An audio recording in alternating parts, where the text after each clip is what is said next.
Hello again, folks, in 114. Today we're going to be covering section 12.3.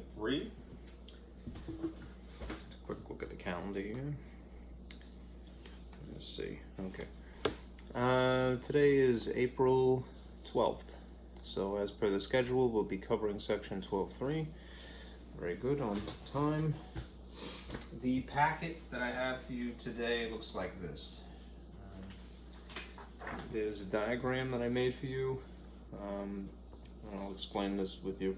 I'm going to project it, probably maybe add some comments to it, but it's pretty thorough. This is an old, a photocopy from an old dictionary that I used to have, but I love it because whoever made it, I wish I could tell you who, because they really deserve some kind of credit. It compares and contrasts various alphabets from around the world, right? Not all of them, of course, but those that would be labeled the the Indo-European languages, right? Indo-European, I'm sorry. So that is something, these are languages that have a common origin. Since this was an English dictionary, they were trying to make that correlation, right? Anyhow, this is useful because it has the Greek alphabet specifically. We use a lot of these characters in math and in statistics in particular. So I'm going to point these out. Maybe you can highlight them. Keep that as a resource. It's really neat, right, and informative. Right? Then there's the definitions and formulae that I just swiped from the textbook. The diagram that I'm giving you is the same information, but if you like this better, maybe you're more comfortable with this, this is available. All right, and then we'll go through the 7 or 8 examples. All right. Then there's a diagram I made to familiarize with the calculator. Now, at this point, if you haven't a calculator of this sort, right, do try to get this because it will make your life so much easier. It's really for statistics and for probability that you would need this. Right? It will spare you from having to do a calculation multiple times. Right, and it's a skill in and of itself, right? How to operate it properly. Okay. Anyhow, this is a summary I made of how to set it to produce statistical data. All right. How to input, how to erase. All right, and how to view it. All right. And then there's another diagram I have for types of position, which is tucked into the same chapter section. 12.3, right? And then again, the information from the textbook, which is more or less the same. Okay, yeah, it was eight word problem examples we'll go through together. Okay, so let me get started with this. And this is fun stuff, I think, right? Now, just to give you an inkling as to where we're at, especially if you've been away for a while, all right? What is chapter 12 for us, right, in MAT-114, our incarnation of statistics, if you will. 12.1 is basically discussion of methods of data collection.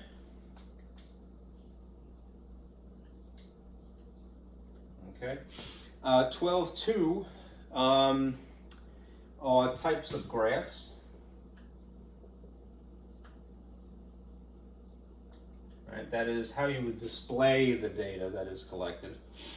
And now what we're doing in section 12.3, just to give it some distinction, I'll put it in a different color. All right, these are types of averages.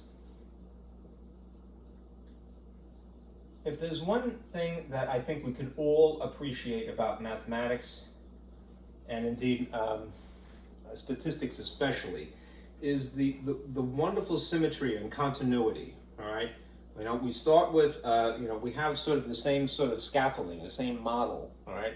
You will see when we get to 12.4, it's going to be another branch of the subject, types of variation, all right? So you'll have types of graphs, types of averages, and types of variation, all right? These are basically, we're building up the tools that we have to perform statistics, all right? Anyhow, this is the subject for today, types of averages. So with that in mind, let me pull up the projections that I have for you and emphasize some key points, okay? I may have to adjust the lights as always, and my camera.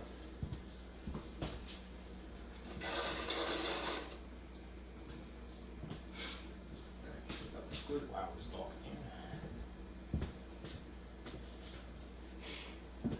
here. You didn't plug it in, Ziegler. Solves the problem.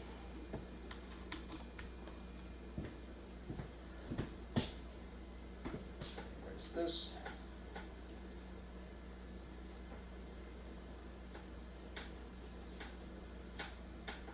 Okay. There's the old home page. Some sloppy erasing there. Let me minimize this. Okay. Right, let me start with that alphabet. Again, I would surely give credit to whoever constructed this. This was on the inside cover of the dictionary. I don't even know if I have this dictionary anymore. It might have been this one. Let's see if it is. Or I might have lost that dictionary, unfortunately, in a move. I don't think I have it anymore, sadly. Anyhow, I was so happy with the organizational skill that it involved, and the insightfulness, the thought to compare things so that you would notice the similarity, you know. No, I don't have that dictionary anymore. How this? Good thing that I photocopied the inside cover. All right. Anyhow, here you have what are usually referred to as the Indo-European languages. They left out ancient Hindi, I suppose, which is silly. All right. But these are languages that have an immediate connection. All right. You can see here's Arabic. All right, first letter of the alphabet, Alif, if I'm pronouncing it correctly. Then there's some kind of German stylized version of A here. Greek, all right, Alpha, as you probably have heard from just being in college regularly. Hebrew, Aleph, all right. Russian, they didn't put the actual name, but they illustrate what the character translates to. All right. Anyhow, I thought this was very interesting. Now, what would be relevant to us are the Greek characters. Right? The kind of thing that you would see in math are immediately alpha, beta, and gamma, and delta. All right? But for statistics in particular, right? Just to familiarize you with, down here at the bottom, right? Also pi, of course. All right? Here's pi. There's an uppercase and a lowercase, which would translate to P.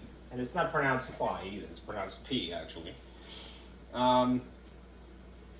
The characters that would be relevant to our subject right now are these. And if you want, perhaps highlight these, mu, all right, and sigma. Right? You will see these today. All right? Now, there's an uppercase and a lowercase. Right? It's usually the lowercase letters that you see the most, I would say. All right? In the case of mu, just to sort of exaggerate it so you can see it from far away, it looks like a very stylized U. Right? So a U with a little extra flair here. All right? That's the lowercase mu. All right? For sigma, you see the sort of grandiose, almost chiseled-looking E shape, if you will. That's a capital sigma, or its lowercase incarnation looks very much like a stylized O. So imagine an O with sort of a Superman Jerry curl here. A little spit curl. Here we go. These especially these two today, all right, the lowercase mu and the uppercase sigma, you will see a lot. In theory, you could see a lowercase sigma as well.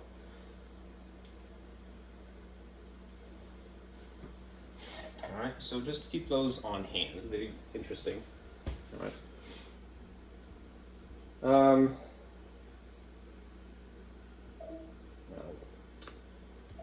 Yeah.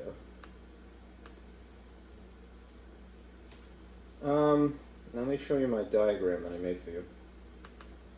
This is a summary overview of, it's my sister taking a shower, the different types of averages.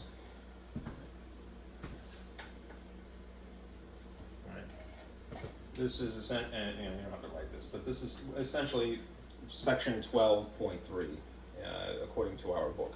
What are averages? Averages is something that, silly as it may sound, give you a feeling, all right, for the center of data, all right? Most often when you think of an average, you think of mean specifically, all right? But these are other types of averages, all right? And again, if I were going to associate a word with the concept, all right, as sort of a vernacular term to convey the meaning of the concept, think average, all right, think mean, all right? When you think median, think middle. That'll sort of insinuate what you're looking for. When you think mode, think most, all right? And when it comes to mid-range, this is the least reliable of the four. All right, this is more or less a quick average. It is similar in terms of the procedure involved. All right, the formula is very similar. It's really adding and dividing, but it's just doing two things rather than whatever slew of data values you have. Okay. Anyhow, I put this in a different color. All right, and to emphasize, because that is really what statistics is about. All right. Right, to sort of make something understandable and useful to us humans, right? If there's a reason why people are turned off by math, I would argue it's because they find it inhuman, it's unfeeling somehow. All right, but statistics is inherently about trying to give you a feeling, associating a feeling with a quantity or a number of some sort, right? And believe it or not, we've grown up with, an intimacy with, numbers to begin with, right? And if you don't think so, all right, I remind you of temperature scale, right? If you were to tell an American that it's 20 degrees and not give them any other information outside 20 degrees, they would automatically go, brr, They would go, yeah, it's cold, I better wear a coat, all right? But it really depends, all right, on the scale, whether you're on Fahrenheit or, say, Celsius scale, right? Because 20 degrees Celsius is room temperature. Anyhow, the point is, you have more of an intimacy with the subject than you give it credit, right? And if you're going to like any subject in math, I would bet, all right, that it's going to be statistics in the long run, right? Because again, it is very human, right? It gives you, it's designed, the different techniques involved to give you a positive feeling about it, right? Anyhow. I tried to organize this so you could look at it at a glance, right? And here's what the uses would be, right, to start with. When should you use the mean? You should use the mean, all right, when in looking at the data, you see the pure numbers scrolled across the page there, all right? When your data seem to be evenly spread apart, all right? They don't look too drastically different from one another, right? There's not like, this is what I mean. Imagine that you had numbers like, 15, 16, 17, 18, and then you had a number 900, right? That's what I mean when I say a gap, You most likely will not see something that drastic, all right? But that's to exaggerate and emphasize, all right? The numbers that are here, 15, 16, 17, and 18, are relatively close to one another, right? They're different, but they're not too different, right? Whereas the number 900 would be probably an outlier, all right? An outlier, all right? So, no gaps, right? No huge gaps between one data value and another, right? You would elect to use this, these of your four choices, right? When you have the median, right, it would be appropriate to use when the data are skewed somehow. Now, what that means is that there are, in fact, huge gaps, right? So you might have some suspiciously large or small data value, all right? So this would be really a more reliable figure than the mean, all right, actually, right? You could do the calculation, all right, follow the procedure for either of these and arrive at it. But if you do all four, what you'll notice is that your types of averages themselves will not be too consistent, right? When you have skewed data, right? Anyhow, when you do see, in fact, a large gap somehow, right? Either on the low end or on the high end, right? You would refer to this as skewed, all right? You might want to elect to use this as the reliable center of data rather than the average, okay? Now, when you get to something like mode, you would use that really when you are interested in, just in saying a business sense, all right? Understanding the popularity or preference of the customer, like you might take data on, what is the favorite color of a car, So if you notice that people tend to buy red cars, then you will, in the long run, if you want to make a profit, make more red cars available, right? And not so many puce cars or, some other color. So when you're interested in popularity or preference, for example, e.g., item most sold, or maybe the car color most preferred, something like that. This is good in a business sense, right? Mid-range, otherwise known as what we'll call quick average, right? This is something that you use when you don't really care about precision that much, right? So if you want a rough estimate, right, this is really easy to calculate, right? And sometimes it's sufficient, right? To give you an idea of where the center is, all right? This is most like the mean, really, in terms of the calculation involved.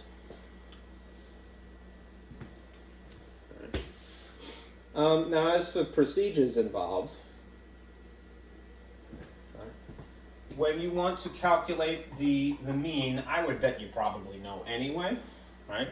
But if you do humor me, all right, I would be remiss if I did not explain, all right?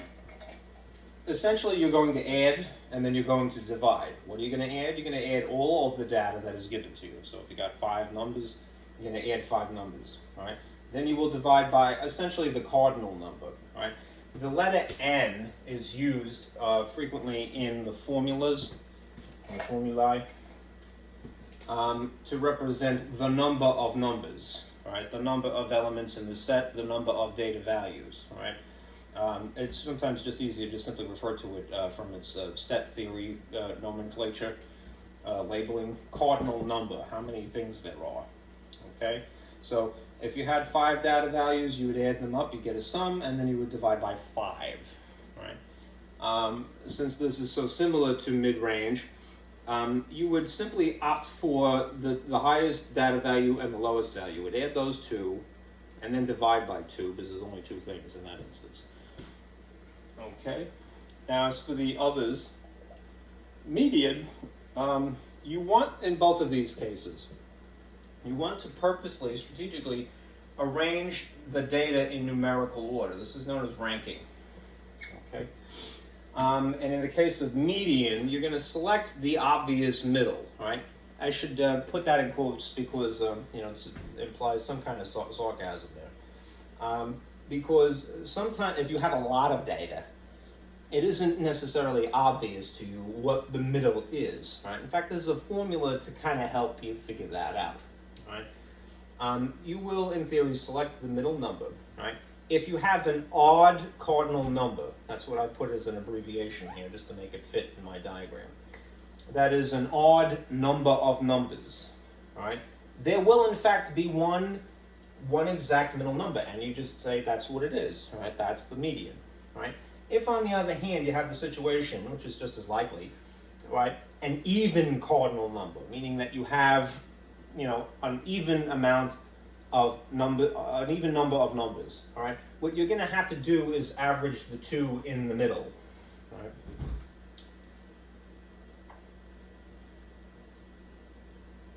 I really should have wrote that, all right? Average the 2 that land in the middle, all right?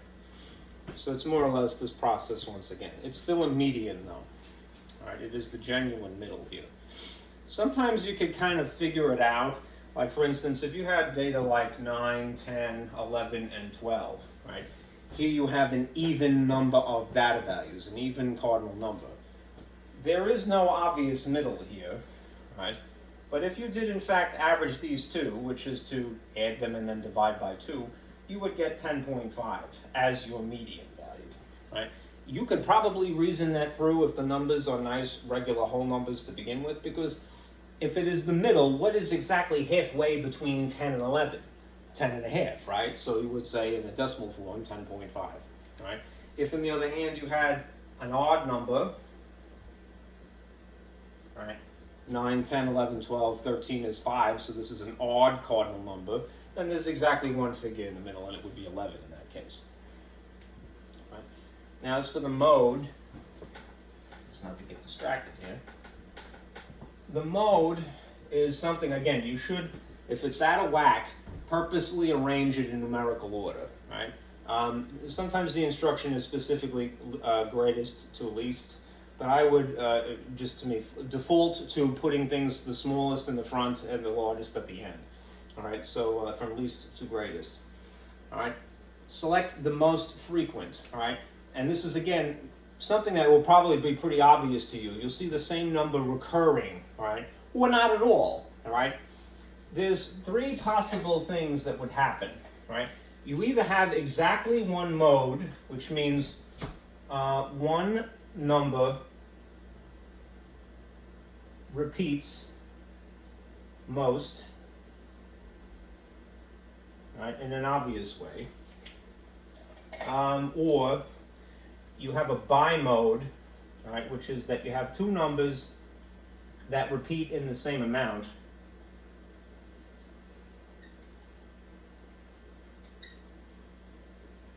right?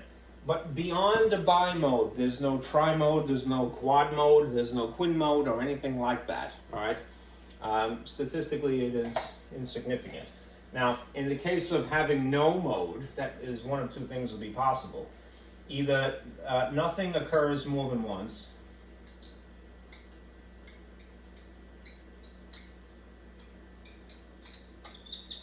or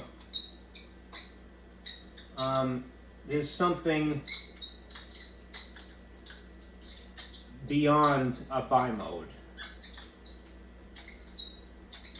That would again imply, if we were sticking with sort of this nomenclature, oh, well, maybe there's three numbers that repeat in the same amount. That may happen, but statistically speaking, we just forget it. We say no mode, right?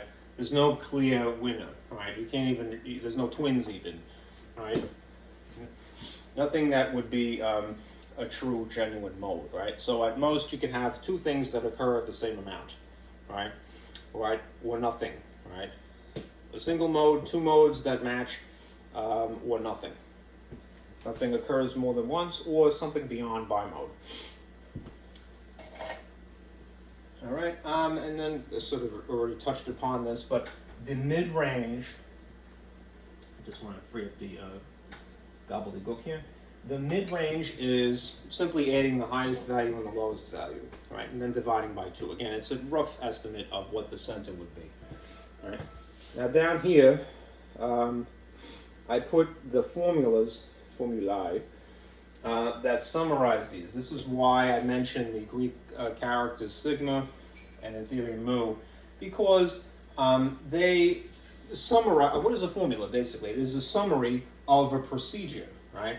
If a person is a little bit more verbal, right, then they might appreciate you just telling them this. Say like, what do you want me to do? Imagine a student comes up to you and they say, what do you want me to do when they say get the average? I want you to add everything and then divide by how many there are. Right? That's easy to grasp, right? But this is the formal sort of summary of that procedure, right? It's obviously less verbal and more symbolic, all right? What does it mean? Well, there's a couple of features here you want to just sort of make a distinction. X is something that stands for a data value.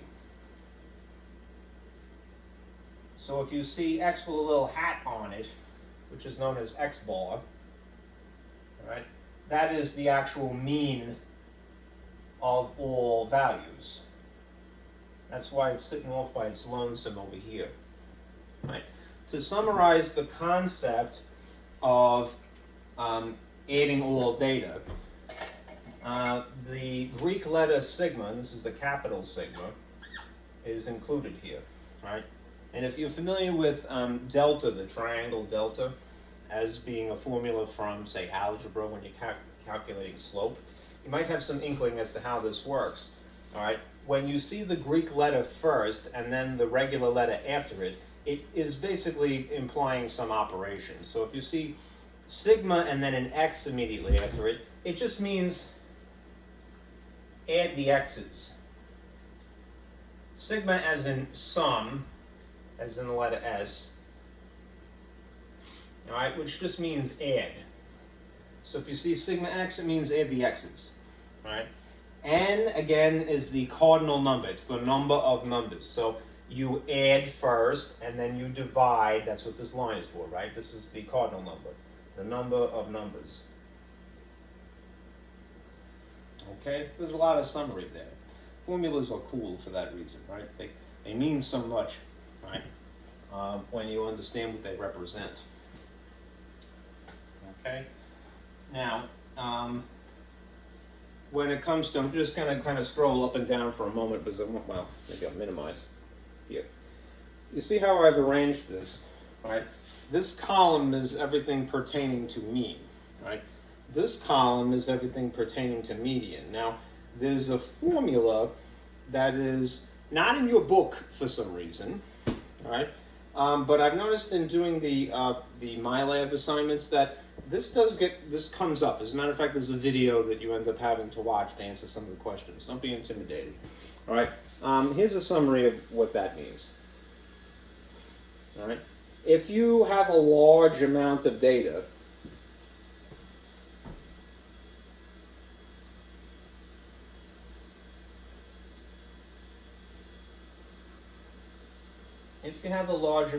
you might want to use this formula. This isn't going to tell you the median, right? It's merely going to tell you where the median is located, right? Right? This tells where median is located.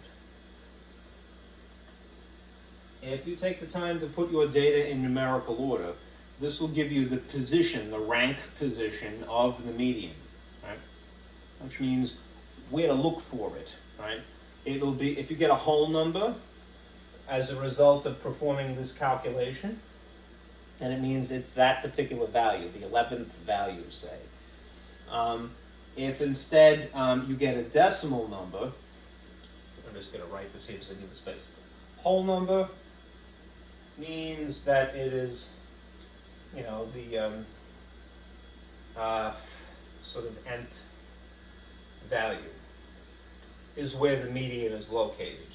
If you get a decimal, it means that the median is between between two.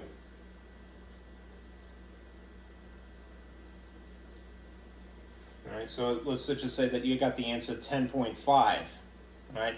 It means that your median is between the 10th and the 11th, right?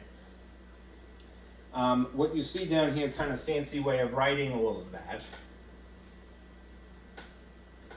is a way to calculate. Now, a lot of times the examples that you get in MyLab are part of a frequency distribution. So that is an F that is referring to a frequency distribution, all right? If you add the frequencies,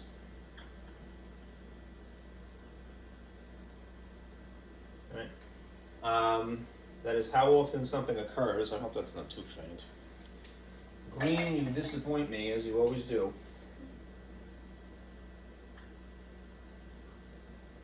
If you add the frequencies first, and then add 1, and then divide by 2, it will either give you a whole number as an answer, or give you a decimal number as an answer. And again, if you get a whole number, that's telling you look at the 11th or such and such nth number, right? If you get a decimal number, it means look at the two whole numbers that are, let's just say, the 10th and the 11th. Yeah. There's a more concise incarnation of this formula, which is simply this, right? Which is, in place of saying sigma f, right, the frequency is added, it's just the cardinal number, the number of elements plus 1. It should produce the same result. All right. Now, again, let me just back off for a minute and show you what this is in relation to. This column, again, is pertaining to anything that is mode or somehow related to the mode. This is kind of a hybrid formula, if you will. But I felt it was germane to put it here, appropriate to put it here. Now, X bar, all right, is the mean, all right? W bar, right, what you see here is a weighted mean. Now, why would something be weighted? Right? Well, basically, data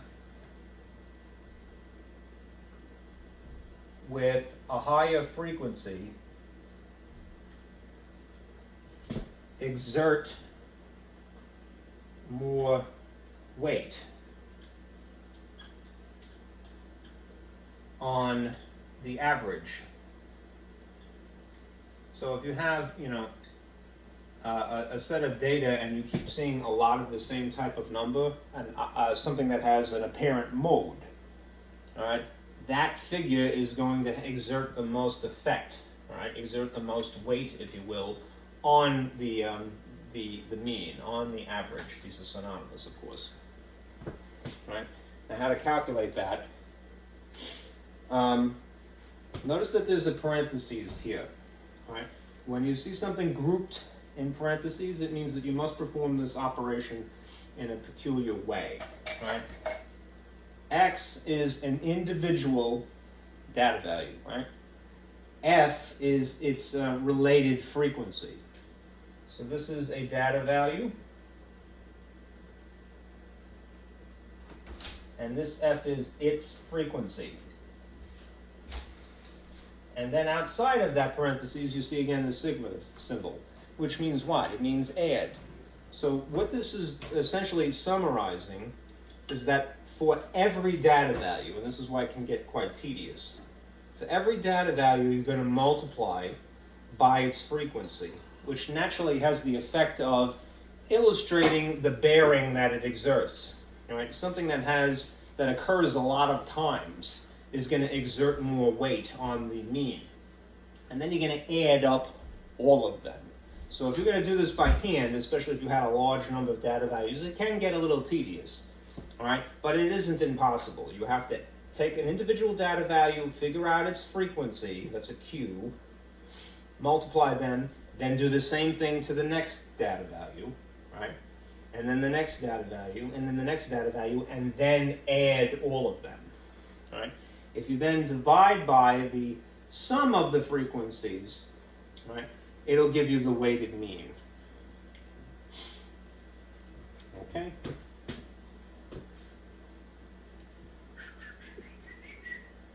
Yeah, a large number of data could be a little bit time consuming, but don't be intimidated. All things are possible, right? And the whole point of the teacher is to help demystify something. So take that very seriously in this job. You don't want people to be scared. You want to make sure that they're in the know, right? People who are in the know can make logical decisions and talk themselves out of their emotions, all right? Anyhow, moving on, right? This is the formula for mid-range in a nutshell.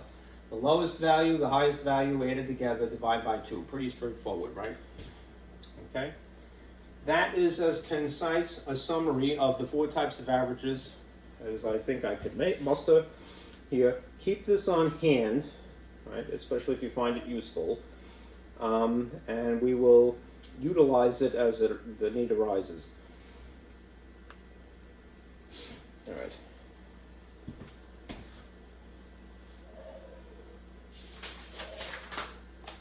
This now.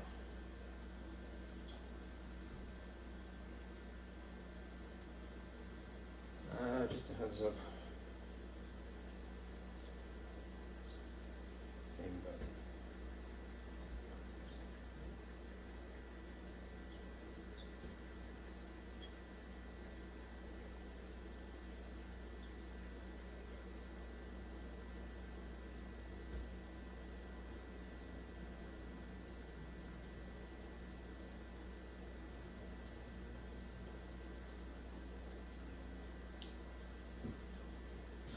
My house needs to be inspected by the town. They come to test the smoke detectors and the carbon monoxide detectors. Sorry for that. Let's see, where was I? Let's do some examples, right, because we have some introduction already. So I will go here. There's my word problems here. Let's see. I didn't put the summaries under them in this case. Right? These will be fairly intuitive. So we're going to incorporate a formula. Now, I want to set a good example, right? When you do these, we'll start with example 1, determine the mean.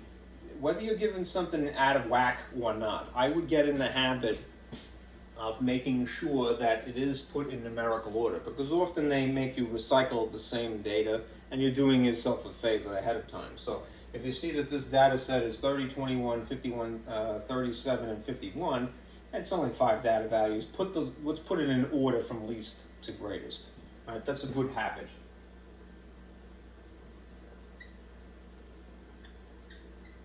It'll expedite, answering potentially other questions. All right.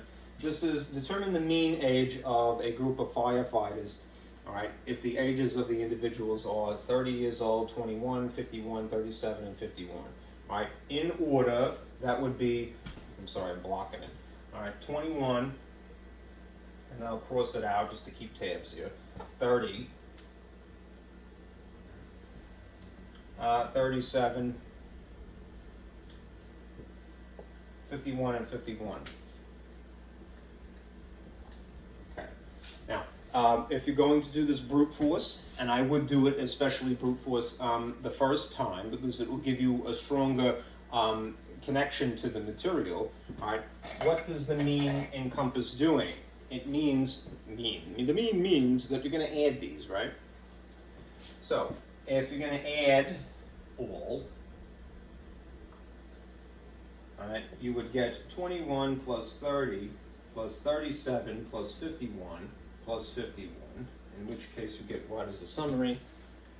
190. Okay, you can verify that. 1 and 1 is 3, plus 7 is 10, that's a 0. Carry the 1. 1 and 2 is 3, 3 plus 3 plus 3 is 9. 9 plus an additional 10 is 19, so cool, all right? Step 2 is you're going to divide. Divide by what? The cardinal number. How many of these are there? There are 5, all right? So if you divide 190 by 5, 5 goes into 19 roughly how many times? 3, right? Which is 15. And the difference of 15 and 19 is 4. And 5 goes into 40 exactly 8 times. So the mean age of these firefighters is 38. Okay? Now you notice in the instruction here, they got a little, they abbreviated themselves. Determine the median of the firefighter's age in example 1. Right? The median is pretty easy, right? Because we already have it in numerical order. What you have to get in the habit of asking yourself is, well, do I have an odd amount of data or do I have an even amount of data? Right, in this case, because you have a pretty short set here, it's only 5 things, it's pretty easy to see. 1, 2, 3, 4, 5, this is an odd number, right, a cardinal number that is odd. Therefore, there is one exact middle. Right, you can go right for it and you don't have to worry.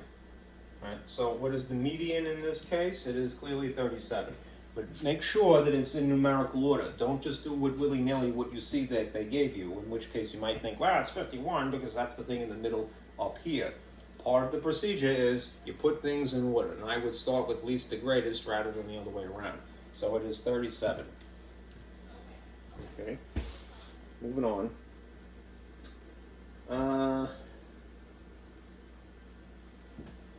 Now you have 2 instances where you have that deviates. Maybe 2. We'll see. Free up a little space here.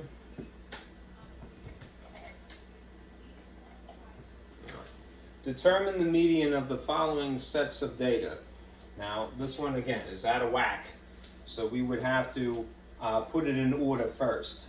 Right? And as I do that, I will cross out the things that I've accounted for, right? Just not to have to double back. All right. So it appears in glancing at this that the lowest number is in fact 9. So I've accounted for that. All right. The next lowest number is 11, of which there are 2. So I'm going to put 11 and then leave a little space. Nothing, you really should be putting commas, but I have found that that can get a little messy, so I'm going to not do that just to illustrate. Next one is 12. I'm going to leave more of an obvious gap, like Babylonian system, right? Let's see. 14. And then there's 2 16s. And then there's a 17. All right. Now, what's the cardinal number? The number of numbers. 1, 2, 3, 4, 5, 6, 7, 8. The cardinal number is 8, which means that there's an even amount of data,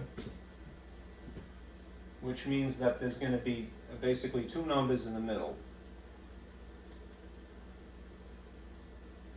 which means that we will have to average those.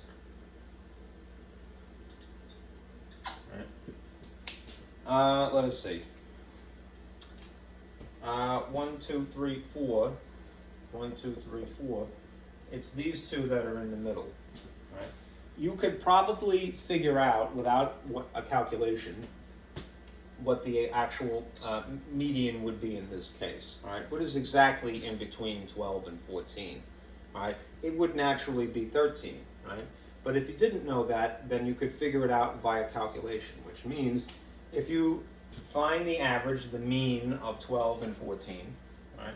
Then you would add these, 12 plus 14, and you would divide by 2 every single time. That would be 6, and that would be, let's see, 36, looks like, right? Is that right? No, it's 26, don't be. All right. 1, 2 is 6, and then 1, 1 is 2, good. All right, 26 divided by 2 is asking what is half of that? It's 13. So for this particular set, the median is 13, right? Now, just for argument's sake, again, your book doesn't even go into this, but we have a fairly reasonable amount of data here in terms of its breadth, right? Humor me, I'm going to try the formula that will locate what the center would be, just to show you how you would use it. Right? You already know what the median is, it's 13, right? If you wanted to calculate the position of the median, that's where it's located, not what it is.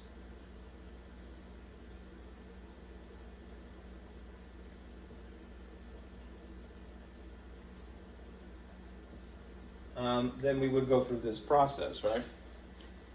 The median, the position of the median is either you could use the sum of the frequencies plus 1, and then divide by 2, right? Or the simpler incarnation of this is to use n, right? The cardinal number. Right? If you're given a table of frequencies, then I would use this incarnation of the formula. If you just have a small string of data here and you know what the cardinal number is, then I would use that instead.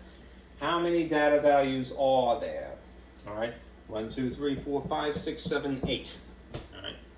All right, so if I substitute 8, right, and then I add 1, and then divide by 2, what do I get?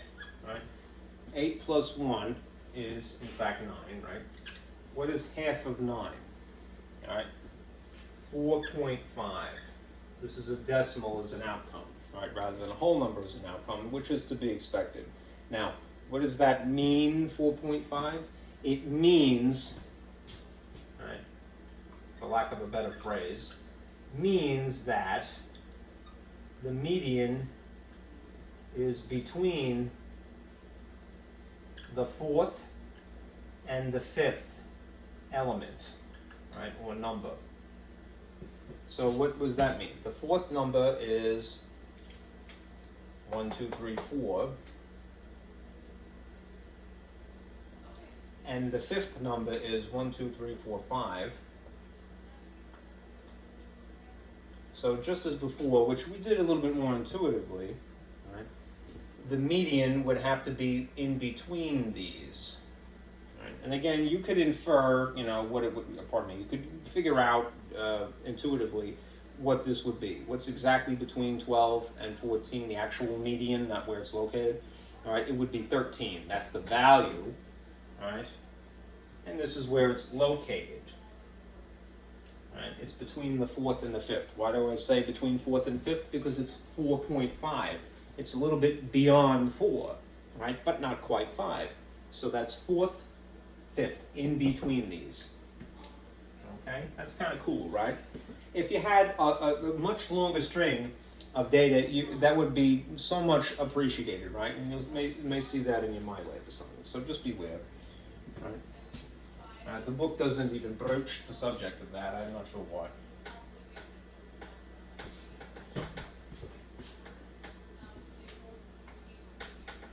Let's free up some space here. All right. Next one. All right. Now you see this is already in order. All right. 7, 8, 8, 8, 9, 10. All right. So good. No rearranging it first. All right. How many data values are there? There are 1, 2, 3, 4, 5, 6. So the cardinal number is 6 in this case. All right. That means that you have an even amount again, which means that there's 2 in the middle. All right. And since it's relatively small, you could zero in on those 2. Now, what would happen if you added 8 and 8 and then divided by 2? Right? What is 8 plus 8 divided by 2? Well, it would be 16, but what is 16 divided by 2 anyway? It's 8. So when you see the same number recurring here and here, all right, as the extreme, the low end and the high end, if you will, all right, what would naturally have to be in between it anyway would be itself. Right? All right, there's no difference really. All right, so it's in fact 8. Okay. If you tried this formula again, right?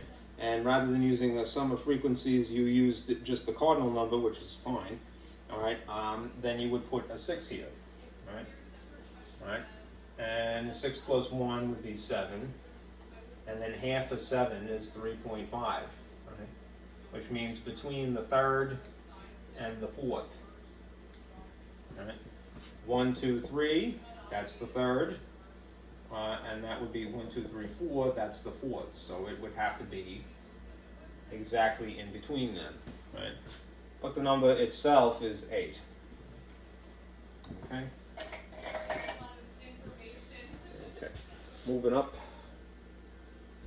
If you were going to determine the mode of the firefighters' ages again, right, I erased them.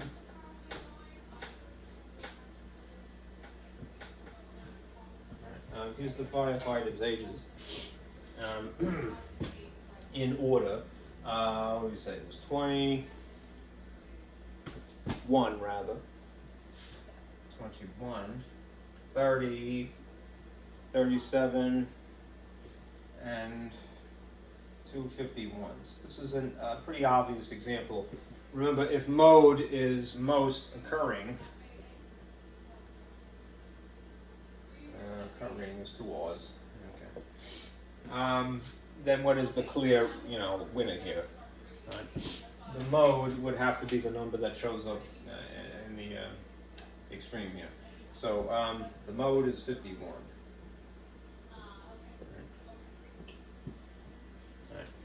Last is determine the mid-range of the firefighters' ages given in example 1. Again, these same people here. All right. The mid-range formula, remember, is the lowest data value plus the highest data value divided by 2. All right. So the lowest in this case is clearly 21. Again, it would be better if you have it in order first. All right. And the highest value is 51. You could use either. All right. 21 plus 51 is 72. Right. What is half of 72? Right. 36. So that's pretty close to the median here. So that isn't an unreasonable estimate of what the center is. It's pretty close. This is pretty reasonable.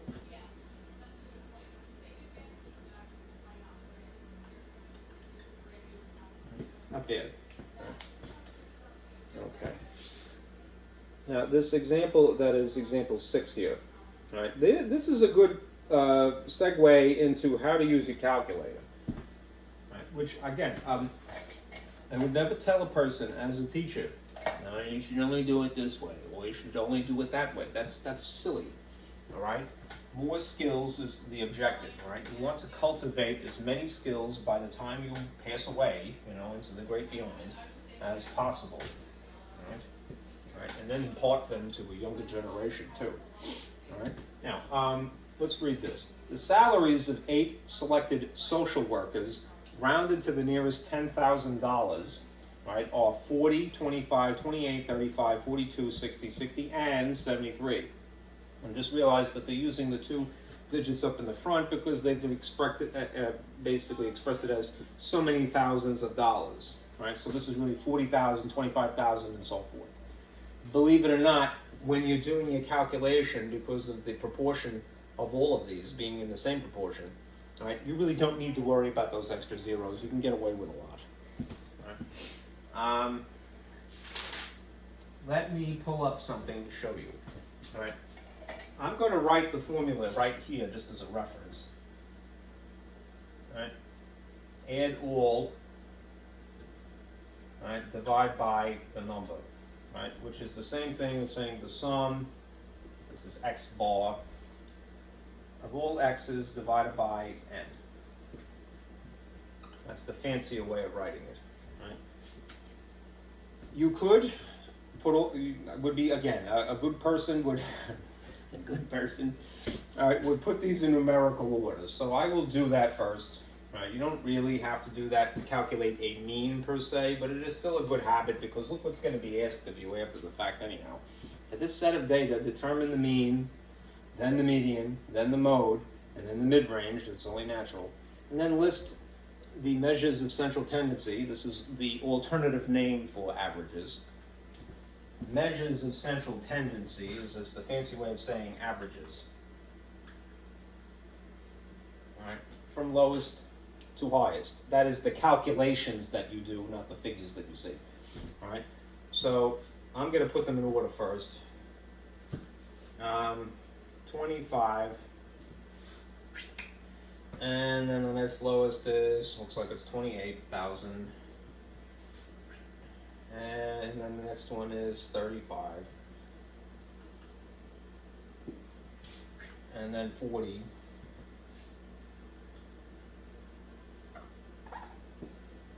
And then 42. And then 2 60s. And then 73. Now, let me show you this slide, all right, just to get you warmed up for the use of the calculator. Which again, the larger the numbers and the more of them, the skill of wielding a calculator would be quite beneficial. All right. What we're going to do is we're going to set our calculator, all right, this type, the TI-30X2S, all right, to 1 variable statistics. Meaning there's another one called 2 variable statistics.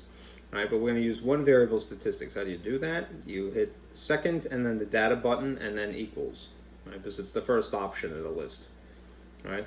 Then we're going to clear out any data that might be there. Maybe you just got out of the box, in which case it doesn't have anything. But to be on the safe side, we'll free up the space.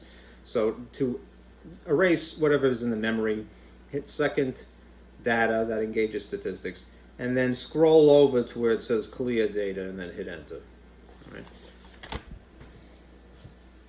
So there's not enough light in here, so I'm going to pull the curtain back up a little bit. All right. And I'm going to try to do this backwards. Now this is my calculator, so it probably has some junk in it. So I'm going to hit statistics, second, and then data here. And I had it on 2 variables, so I'm going to put it on 1 variable. And then hit enter, of course. And then I'm going to go back into second data and scroll over to where it says clear and just make sure that the memory is freed up. All right, now what we're going to do is systematically enter these values. Again, because they're all in proportion to one another, you don't have to worry about adding 3 extra zeros every time. You could if you want to, and I wouldn't fault you for being, careful, all right? But it isn't actually necessary because they're all in proportion, all right? So, now here's what we'll do. Let me show you this again, all right? If you want to enter data, then you just press data. And the first thing because you already set it, right, the automatic thing should occur on the screen there is a place for something labeled X subscript 1. That means, and there's the blank space, that is your first data value, right? If you scroll down, there'll be a second place for a second data value, and you keep doing that. Now, what you might notice is that there is also a space in between for frequency. If you don't want to write or type something multiple times, if you had, more than 2 60s, it might be quite arduous to have to, and you lose track, right? It'd be like, 60, 60, 60, right?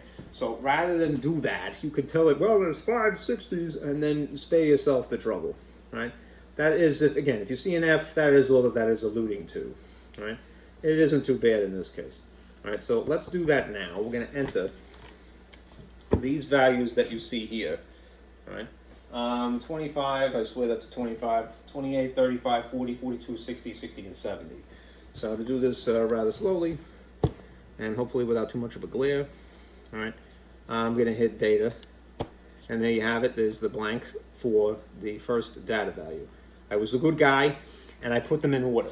If you didn't put them in order, calculator would forgive you. Right, it would spare you having to worry about it, but I still feel this is a good habit. Always put your data in order.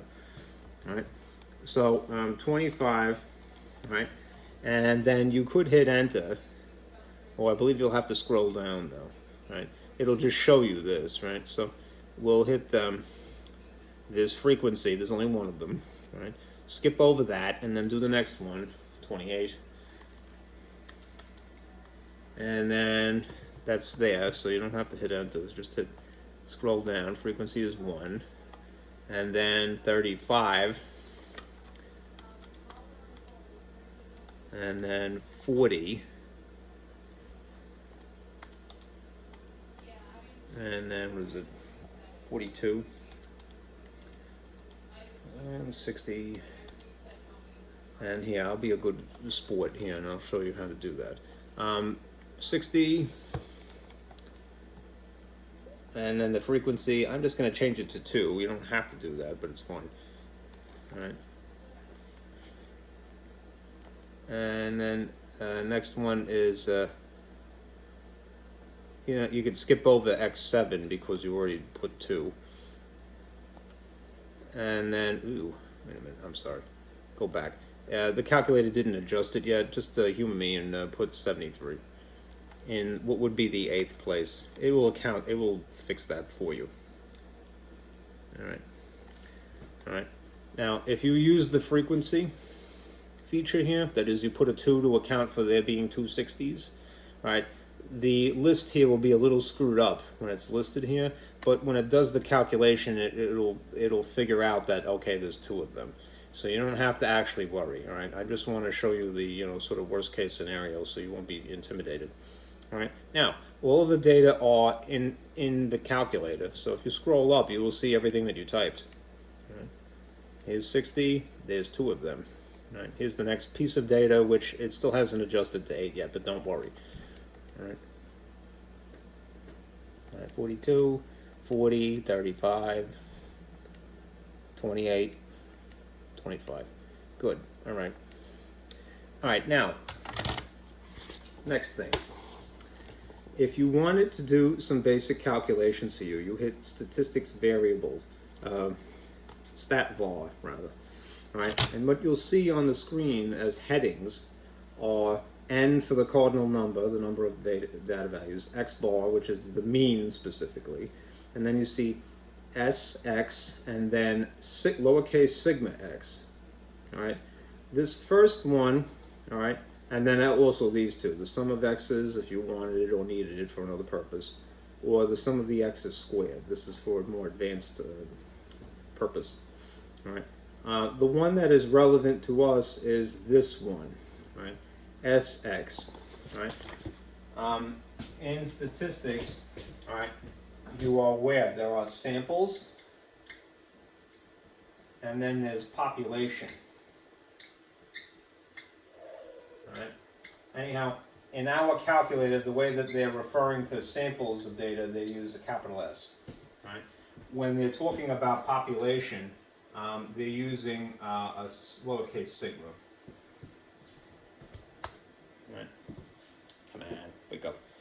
So we don't actually need this one, sigma x.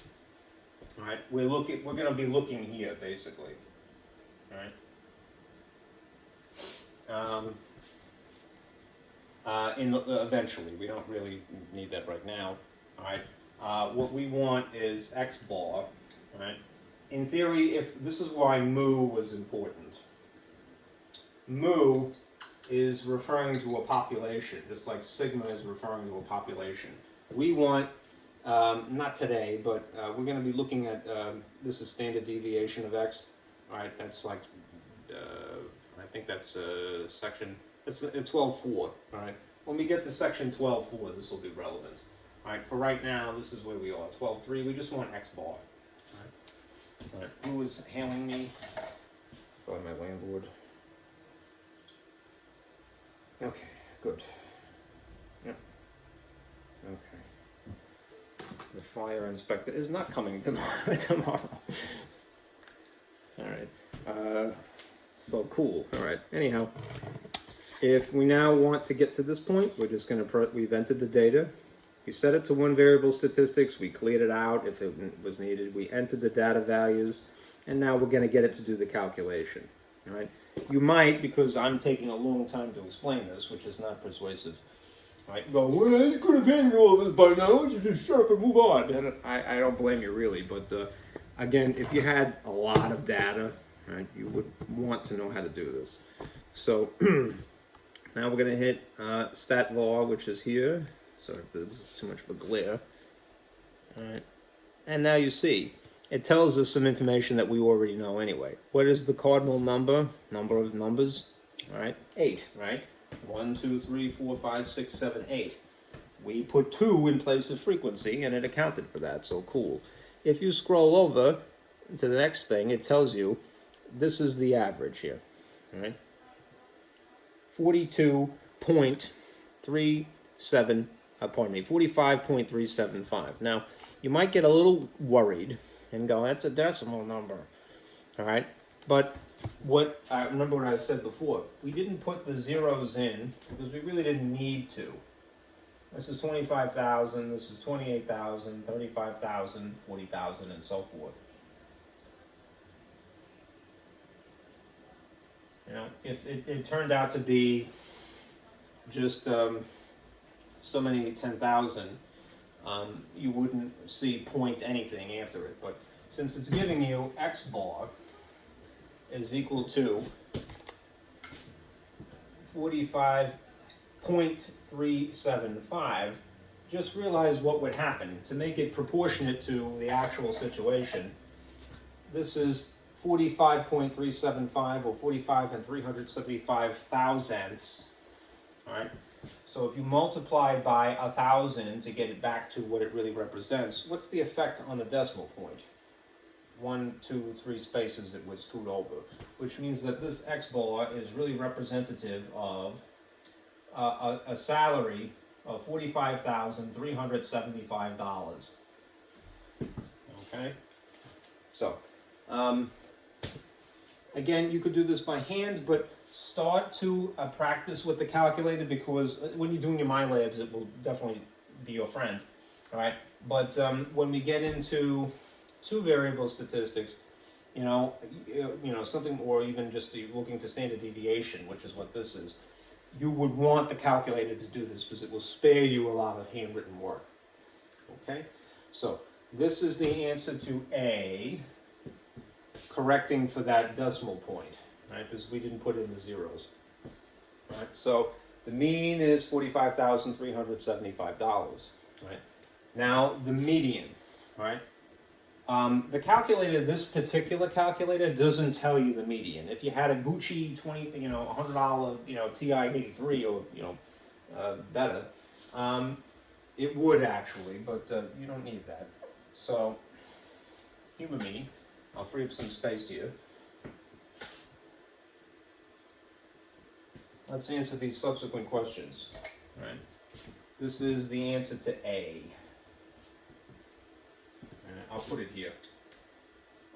Median is $45,375 for the average of 8 social workers. All right. B is asking for the median, so I'm just going to abbreviate that as med. All right. Median is the middle. All right. So if you have 8 things, and in numerical order, because we took the time to do that, 1, 2, 3, 4, 5, 6, 7, 8, you know that you have an even amount of them. So there's going to be 2 data values that land in the middle rather than 1 exactly. So 1, 2, 3, 4, and then this is the 5th one. This is 4th, this is 5th. How do you know that you're looking in the right place? There should be some symmetry here. There's 3 values this way, and there's 3 values this way. All right? What is exactly in between 40 and 42? Right? You could figure out, intuitively, well, it would be 41. Right? But if you didn't, you could do the calculation. The calculation would say, all right, well, what's 40 plus 42? Still using the same proportions. Right? All right? And that would be 82. And half of 82 would be 41, right? Which is really $41,000. Okay. Next one. All right. The mode. All right. The mode is the number that occurs most often. There is one clear mode here. M mode is $60,000. And now we'll calculate the mid-range, which is to just add 25,000 and 73,000. Mid-range is sometimes abbreviated MR or spelled out. All right. If you added 73 to 25, you get 98,000. This would be 98,000 divided by 2. 2 goes into 9 4 times with 1 left over, into that 49. Okay, so this is $49,000. Okay. All right. Now, having done all of that, all right, the next question, although they don't go into the reason why, I'll explain to you. They say for part E here, list the measures of central tendency, that's the 4 types of averages, from lowest to highest. So in terms of the numbers, what do we have? We have the low number is the median. And that would be 41,000. And then the next one would be the mean, which is $45,375. And then the mid-range, which is 49,000. And then reluctantly I'll use green. All right. The mode, which is 60,000. Now, again, they didn't go into any explanation as to why they wanted you to list these in order from the lowest to highest, but that's technically what you would see here. And I would put commas, but I don't really want to confuse the commas that you see here with the commas in the numbers. All right, so that's the way it should be. All right, I like to do it instead of using commas, and you're not required to do this, but use the less than symbol, all right, in sequence. So if you see multiple less than symbols, it just means that this is smaller than that, which is smaller than that, which is smaller than that. this is the relationship from least to greatest. You don't have to write it this way. Again, you could put those commas here, here, here, and here. But I think that's a little bit fancier. Now, what is the real purpose of this? All right.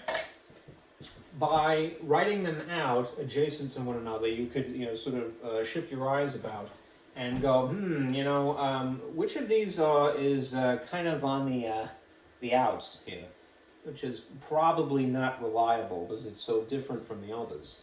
All right. These are all in the 40,000 range.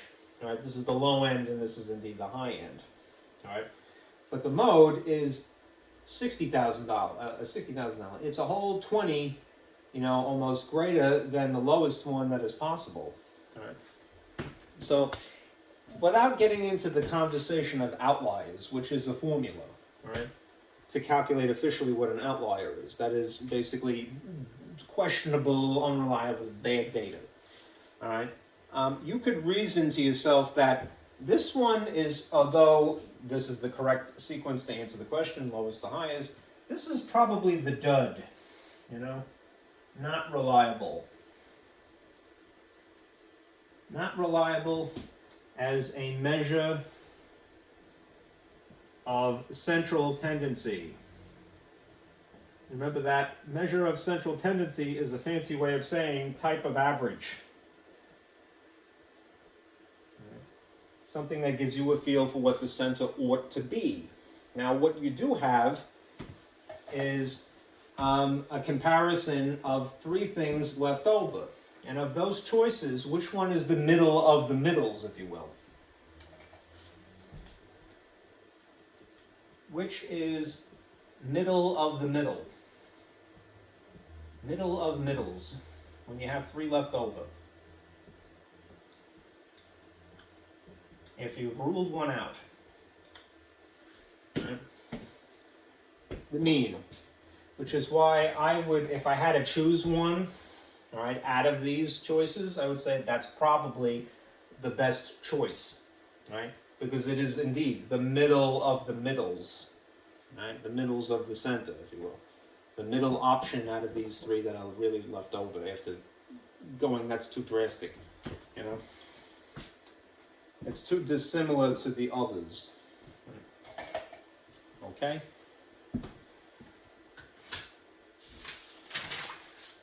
Now, let me change the slide here, and we'll talk about position. Right? Basically, this sheet.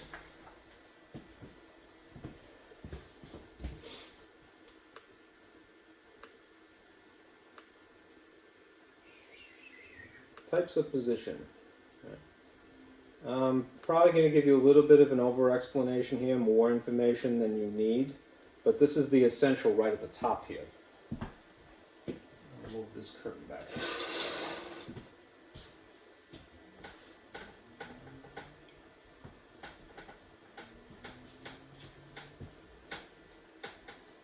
Why do I give you more than what is mandatory? Because I know you can handle it, right? And if you're enthused, right, your audience always wants more, right? You can really only tell in person whether they're receptive or not, but I'm going to take it for granted that you're in love with this subject. So I'm assuming, yeah, good job, Ziegler. You've enlightened the world here. Forgive me for my delusions of grandeur. Anyhow, types of position, all right?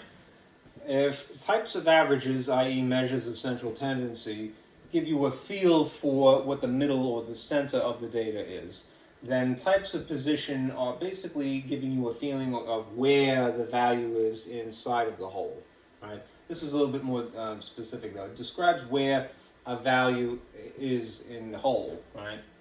And there's, at least in our textbook, there's two types of position that we could calculate if we wanted to. The book seems to not favor the percentiles as much as the quartiles. All right, but this will be relevant more when we get into examples of normal distribution. So, worthy of being mentioned. Now, one key thing here, right? The data in either case, right, must be in numerical order. So again, get in the habit of putting whatever, is spewed at you in numerical order, told to or not. Right? It's a good, a very simple exercise to put things in numerical order, and you get a feel for it. It kind of sets you off on the right foot. All right. Percentiles can be referred to as percent rank, right? Or I think when you think about standardized testing, it's more likely this. They say the nth percentile. Nth as in any number. Right? You're in the 75th percentile. Right? What does it mean? Well, what's the use of it? Percentile rank indicates the percent of data below the point. Right? So if you saw, this is an example. If you saw this, 75th percentile, right? That means on, say, some standardized test, that means that you outperformed 75% of the participants. We could say that 75% of the other participants in some exam or test or what have you are below where you're located, a point again. Right? That does not mean that you got 75% of the questions correct, right? Nor that you are 75th in a list necessarily. And the key phrase here is necessarily, because if you had, a lot of data, you might just coincidentally be there. Right? I don't know if that's even necessary to say necessarily. Right. Anyhow, it does not mean you're 75% correct or that you're 75th in a list. All right. If you are 75th in a list, that would be just some kind of remarkable coincidence. All right. Anyhow, percent rank is percent of data below you, right, or below some point. Right. All right. And there's a formula for calculating that. The formula is, again, just below this.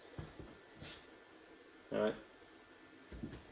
The percent rank, I had trouble fitting this, so I put it underneath it, is a ratio. Right. This is a ratio here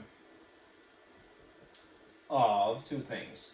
The ratio of the number of data below the point that you're observing and the total out of the total number of data values. So this is a cardinal number and this is the data below a point. Okay? When you divide a smaller figure out of a total, right, you're naturally going to get a decimal, right? How do you make it look like a percentage, right? If you multiply by 100, it looks like a percentage then. Okay? It's only natural, right? You're going to get some decimal as a result of this ratio dividing the top by the bottom, and then you're going to correct to make it look like a percentage by multiplying by 100. Right. Why percentage? Because it is a warm fuzzy feeling that we have with percentages, right? Humans like that. All right. Now over here, the option that we have is quartiles as opposed to percentiles, right? Quartiles are three distinct points. They're actual places on a number line if you think about it.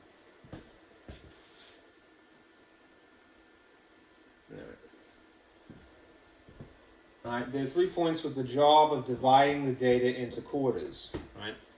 This is a quarter, right? This is a quarter, this is a quarter, and this is a quarter. As a result of having these 3 distinct points, alright, you break up the data as such. Right? In correlating it back to percentiles, what does that mean? Well, it means that 25% of the data are in between the start here and the first quartile. Right? 50% of the data would be below this value. Right? 75% of the data would be below this third quartile. Okay. Now the extra information, which you're not really responsible for, is what you see IQR. Interquartile range, but I figured, it would be a appropriate time to mention it. I put it in a little thought cloud again because, it's me thinking. The interquartile range is whatever this number is, you figure, or you're told perhaps, and whatever this number is, if you subtract them, That would give you the interquartile range. Why would anyone care about that? Because as I said there, alluded to before, there is a way to, by definition, exclude a piece of data as being bad data, right? What you would call an outlier, right?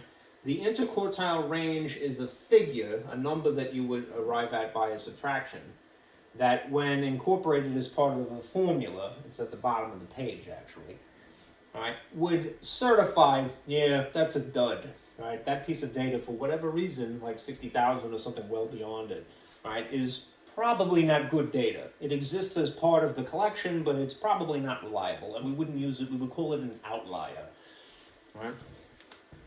So I put it down here. Outliers you're not responsible for, but this is essentially bad data. Bad data, all right, is some number that would be above the calculation of quartile 3 plus 1.5 times the interquartile range, and or it would be something below quarter 1 minus 1.5 times the interquartile range. That's the reason why you would subtract these figures, to basically do this calculation or this calculation. If whatever this turns out to be is a figure, and whatever this turns out to be is a figure, whatever you arrive at, right? If you have something that is above that value, or something that is below this value, it's probably an outlier, and it's probably, therefore, bad data, for lack of a better phrase. Okay? Anyhow, you're not really responsible for that. What are you actually responsible for? This procedure for calculating quartiles, to begin with. Right? But you totally can handle it. Right? You're going to essentially rank the data from least to greatest. Again, good habit in all cases. Right? Then you're going to calculate the median, right? Which you know how to. It would be the thing in the middle. Once a person has arrived at what the median is, and Q2, Q subscript 2 would be the median, then what you end up with is half of the data broken below it and half of the data above it, right? Quartile 1 would basically be the median of the lower half. So you would calculate median again. And quartile 3 would be the median of the upper half.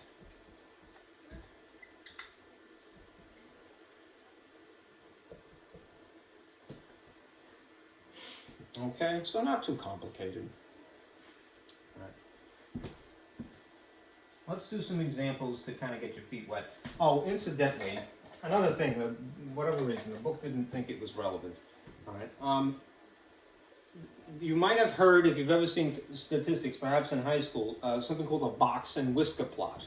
All right. This is the basis of drawing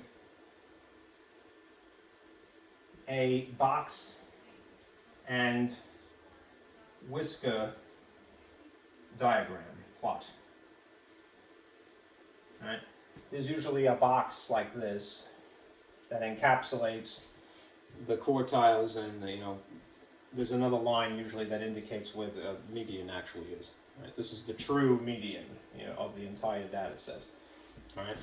And sometimes it's favoring one way or the other, and the whole thing is slid, and it indicates whether there's a skew. Anyhow, you're not really responsible for this, right? But a box and whisker plot would be derived from that information. Okay. So let's do some examples and then we'll be done. These are fun, I think. Allow me to corrupt your opinion in a nice way, Enthusiasm is infectious. A good teacher, right, has enthusiasm for the subject that they're teaching, right? And if they do, the students will be more likely to learn the material. Right? Now, I know it's not always possible to be truly in love with whatever you're tasked with, but I believe that if you do anything long enough, right, you can find ways to make it appealing, right? And if you enjoy it, then it's visible. Your students will know that you enjoy it, and they will like it too. They'll be more likely to, right? Enthusiasm is infectious. So try to find a reason to teach something. All right, now this is an example to illustrate percentiles and what they mean. Kara took an English achievement test, right, to obtain college credit by exam for freshman English. Her score was the 81st percentile. Explain what that means, right? It means that Kara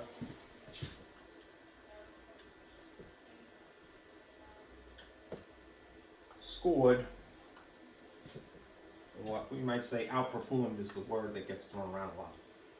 Outperformed, scored above, that's not visible, above 81%, outperformed 81% of all participants.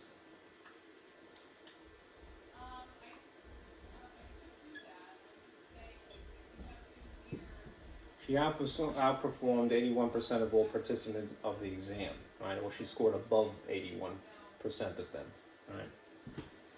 Right. Another way of phrasing that, i.e., would be that 81%, about 81%, right, are below Kara. It's not Kara, it's Kara, right? Kara's score in a list. It's two ways of saying the same thing, right? From the perspective of the people or from the perspective of Kara, right? Kara scored above or outperformed 81% of all participants, or you could say about 81% are below Kara's score. Right? They mean the same thing, it's just from two different perspectives. In theory, 19% are above her, but that's another story.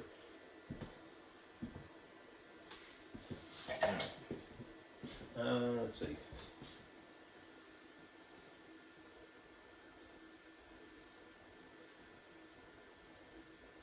Now this one is kind of a fun exercise as well. You're given an array here, a table of numbers, and it's purposely out of whack. So another good habit is to construct a table of this data, but in actual order. Right? Electronics world is concerned about the high turnover of its sales staff. A survey was done to determine how long in months the sales staff had been in their current position, before they left, presumably. The responses of 27 sales staff followed. Right? Determine quartile 1, quartile 2, and quartile 3. Now, you might be tempted to jump the gun and go, all right, I'm going to go figure out what the middle is of this. But remember, they have to be in numerical order. And even though this is in an array, that is a block that is rectangular, right, we would still need to do that, right? I would just kind of reason to myself that the top left is the far left, right? And the bottom right is the far right. So in theory, the largest number would be in the last box at the bottom, on the far right. So what am I going to do? I'm going to, humor me, I'm going to draw this box just immediately below it, right? And a nice neat grid, because it'll help me answer the question, really. But let me just sort of borrow sort of the scaffolding here. And we'll go about our business here.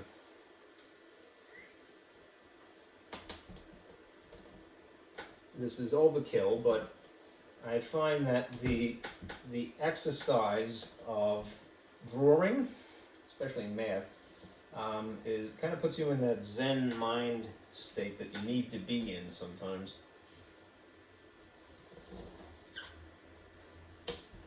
That Zen state of mind. I love to draw. I always have. I'm going to enclose my little box here.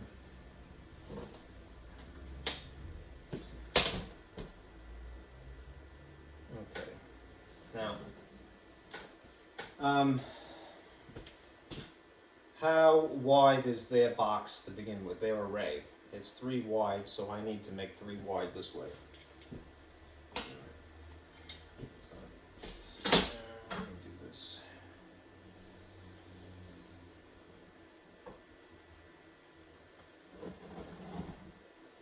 I'm going to create a little bit of space, just not to bunch it up too much.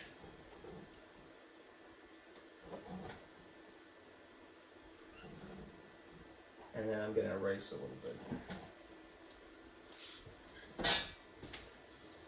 Sort of subtractive manufacturing.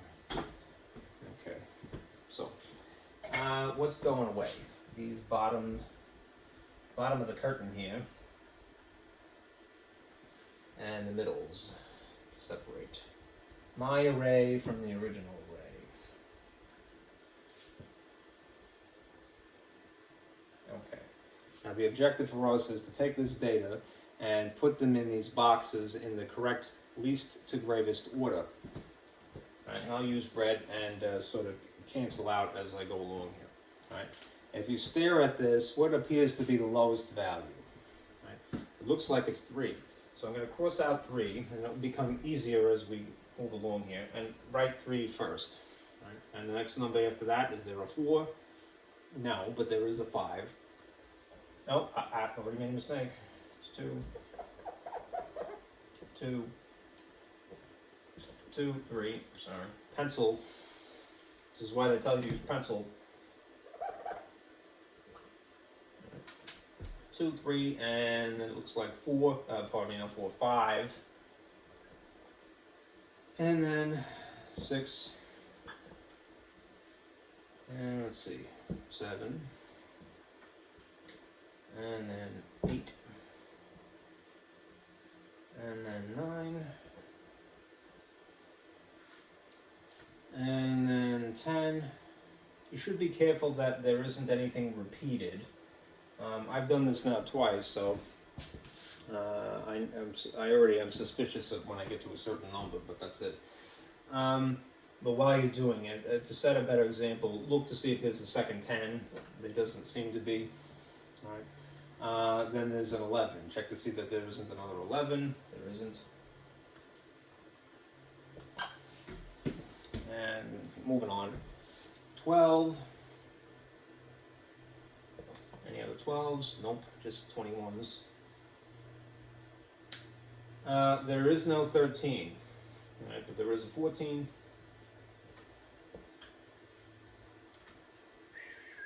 And there is a 15. Interestingly, just above it. There's a 16.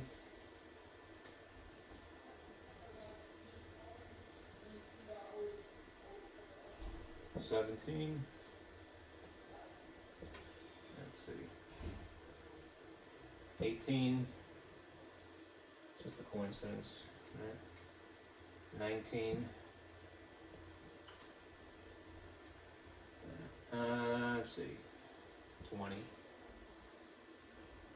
It's a nice coincidence. The symmetry is what I'm getting at. It isn't really important, but it's interesting.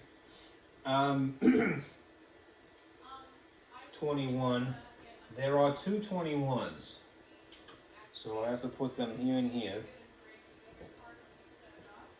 And again, the purpose of my crossing it out as we go along is that it helps eliminate some choices, and you're more likely to catch a mistake that way. Let us see. 22. Nope. But there is a 23. And then there's a 24. And then there's a, there is a 19 that I have accounted for, but I forgot to cross it out, so that's okay. Alright, 24 is where it should be, good. 25. Is there a 25? Yep, 25. And then there's a 27.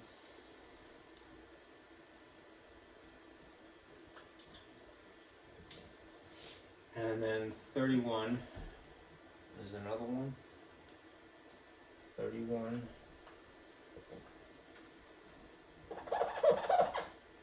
My sloppiness is getting in the way too. 36, and then 39,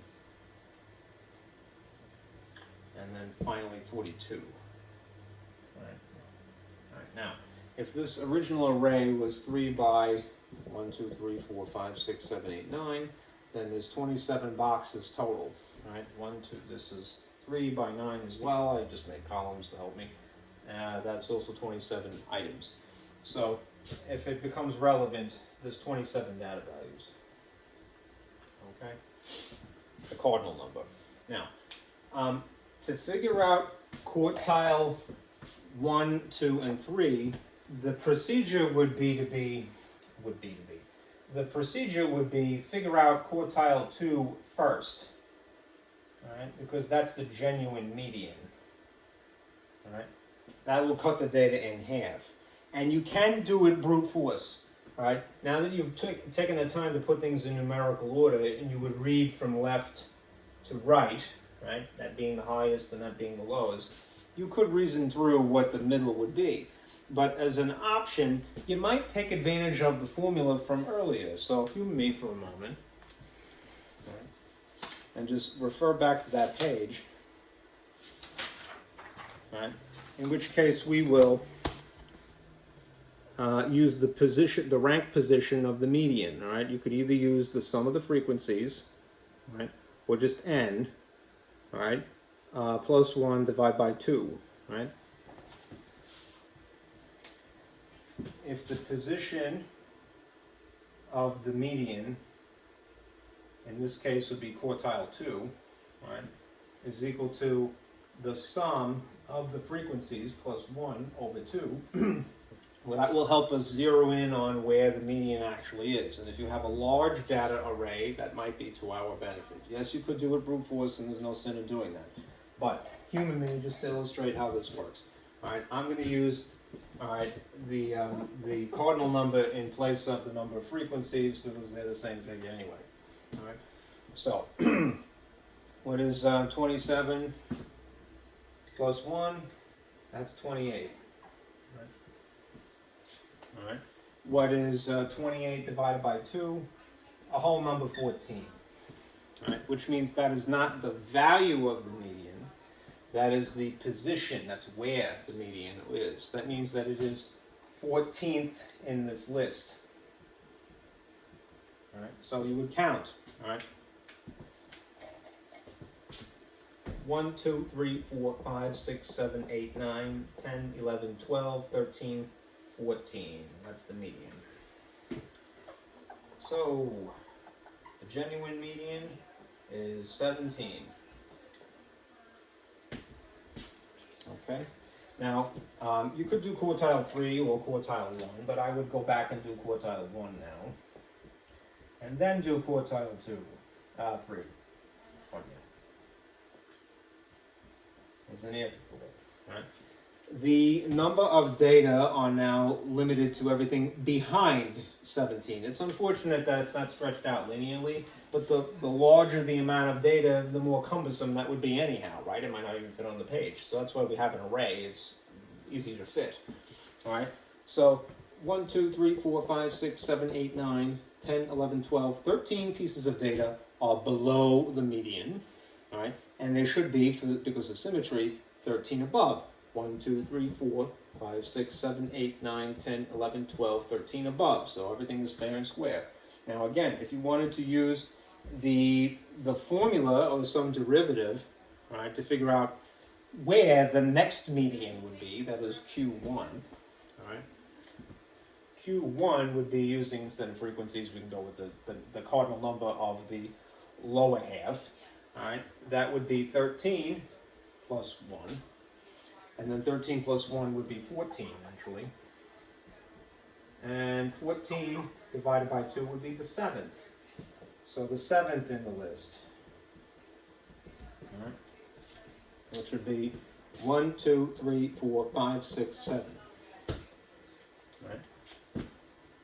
This is quartile 1, the number 9. All right. If you got a decimal instead, all right, the decimal would be indicate that it's between two whole numbers, right? It's fairly intuitive, all right?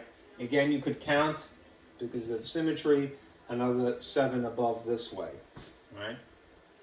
If you wanted to, right? So we'll do that, all right? So 1, 2, 3, 4, 5, 6, 7. This, I'll just try to use another color. Reluctantly, I will use green. That is quartile 3, right? 24, right? Now, if you drew a number line, and again, you're not obligated to, it would look something like this. Quartile 1, quartile 2, the genuine median, and the quartile 3, right? The numbers in sequence would be naturally 17, all right, 9 on the left side of it, and then 24 on the left side. Pardon me, on the right side. That's your left, that's your right signal. All right, so 9, 17, 24 in sequence. Okay?